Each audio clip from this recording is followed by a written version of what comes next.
Alô, meus amigos. Vamos agora falar da Índia antiga. No final da aula da China, eu falei que ia falar da China, mas não. Vamos falar hoje sobre a Índia antiga. Vamos começar primeiro falando da civilização Harappa. A civilização Harappa, que está aqui no mapa, ó, ela, aproximadamente 3.300 a.C., fixação de comunidades no vale do rio Indo. É. Harappa e Mohenjo-Daro, principais centros urbanos, aqui ó, no mapa mostra que é Mohenjo-Daro. Principais centros urbanos com variada produção e fluxo comercial que envolvia polos no Golfo Pérsico, na Mesopotâmia e na Ásia Central. Então eles comercializavam com várias pessoas, várias regiões aí no Oriente Médio. Aqui você vê que há poucos indícios de presença do poder teocrático. Isso aqui seria ruínas, né? O desenho de uma ruína antiga, de como seria uma cidade naquela época. A elite, possivelmente constituída, exército de poder teocrático, é aquela ideia que tinha no Egito, de o faraó ser um deus, né? Lá na Índia não tinha indício de que teria acontecido isso. A elite possivelmente constituída por negociantes, avançados recursos urbanísticos, existência de depósitos de materiais que funcionavam como bancos, cereais, medidas de troca, tudo isso foi encontrado por escavações, né, arqueologia. Declínio a partir de 1900 a.C., dificuldade de manter e ordenar a população e também as mudanças climáticas, seca, chuva, tudo isso acabou fazendo a decadência. Aí veio outro tipo de civilização, a civilização hindu, é, ou védica, né? Que mais ou menos 2000 a.C. ocupou grupos arianos e originada pela do Irã, né, a antiga Pérsia, sobre as regiões do Vale do Indo. Estabelecimento do idioma sânscrito e assimilação de povos nativos. Ou seja, arianos mais nativos faziam um intercâmbio cultural. E a fusão de elementos culturais levou à formação do hinduísmo, que é a religião, uma das religiões da Índia, né? Ah, Nesse período, então, houve uma expansão para o leste. Eles estavam nessa região aqui, ó, ocupando a bacia do rio Ganges River aqui, ó. Esse rio aqui é famoso porque é um lugar sagrado para os indianos. Sem formação de um império unificado, cada um tinha seus reinos, pequenos reinos, né? Predomínio de pequenos reinos, podendo ser cidades-estados, como teve na Grécia, teve na Fenícia, sob o governo dos rajás, né? Por isso que fala assim, marajás, né? O governo dos rajás, que significa reis. Tais estados eram envolvidos em conflitos e composição de confederações, que era chefiada pelos marajás, que era o grande rei aí, nesse período, tá? É,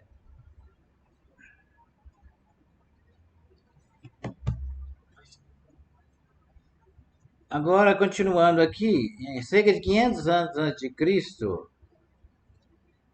a conquista persa, né, do imperador persa, na época ainda Dario I, né, ele conquista o noroeste indiano e reduz redução da região do Indo a uma satrápia, que é aquelas regiões administrativas que o imperador sempre fez, dividiu todo o Império Persa em regiões administrativas denominadas satrápia.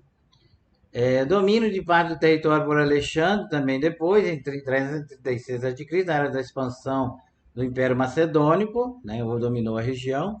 E entre 272 e 235, o rei Ashoka, da dinastia Maurya, restaura o domínio do Indo ao Ganges e do Himalaia ao centro-sul da Índia, aumentando muito, né, toda a expansão, fazendo uma expansão no Império da Índia, né? E nesse período houve a conversão ao budismo e a decisão de não promover mais guerras a partir daí. E começou a realizar obras e ações sociais nesse período do governo do rei Ashoka. O Império Gupta é chamada Idade do Ouro, que é a retomada e unificação em 320 depois de Cristo, ampliação da produção, ampliação da arrecadação de impostos, tudo isso foi feito, né, pelos indianos nesse período, né, do chamado Idade do Ouro. Você observa por essas fachadas aqui, todas em ouro, né? Todo mundo, a riqueza era muito grande. Decadência, por que se traz decadência? Porque os hunos invadiram a Índia, né? E houve a decadência do Império Gupta. Vamos ver como é que era o sistema de castas. O que é casta? Distinção social rígida com justificação religiosa que através das 4 castas prevaleceu oficialmente até 1950.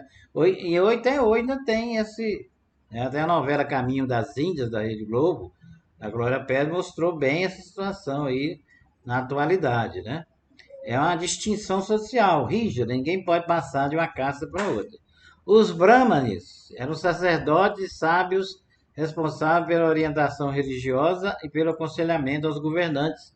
Os brahmanes, né? Até que o Lima Duarte fazia o papel de um brahmane. Os kshatriyas eram nobres e guerreiros responsáveis pela ordem política e social. Eles eram responsáveis por isso. Cada um tinha a sua função. Os vaixás eram comerciantes e proprietários de terra, podendo ter grandes fortunas. Os sudras eram trabalhadores braçais obedientes aos membros das castas superiores. Isso também pode chamar de Dalit, né? Ou párias, desculpa, acima dos párias.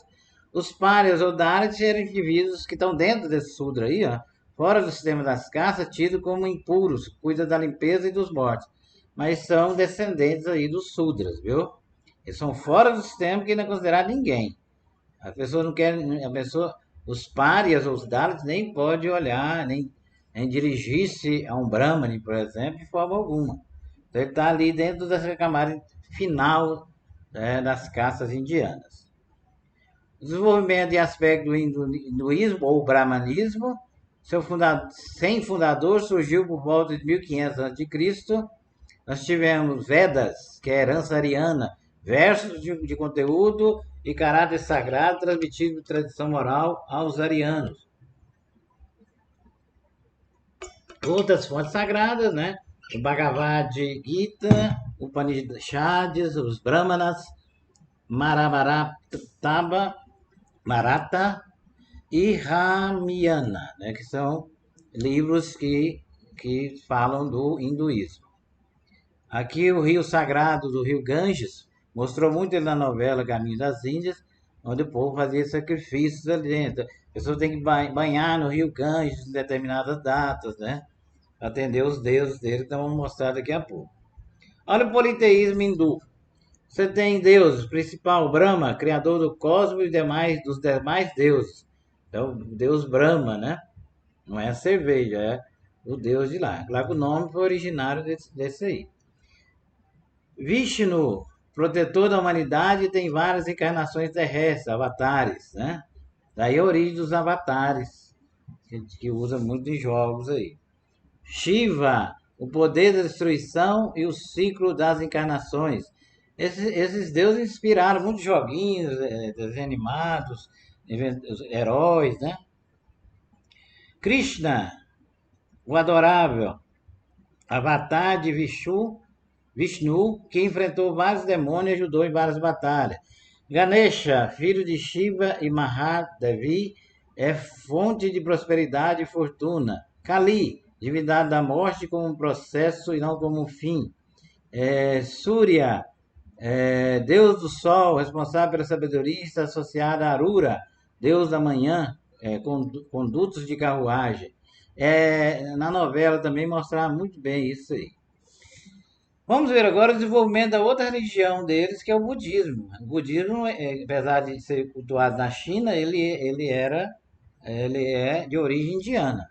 Foi no século 6 a.C., conflitos e abusos dos brahmanes, aí o Siddhartha Gautama, né, que vai fundar o budismo, insatisfação nas castas inferiores, lá embaixo mesmo, até chegar nos Dalits também. E criou um novo ensinamento com profundas rupturas com as tradições, libertação da reencarnação possível a qualquer pessoa sem distinção de caça. Eles diziam que só os brahmanes, né, os outros mais das castas superiores poderiam reencarnar. Dentro do budismo veio também a ideia do karma.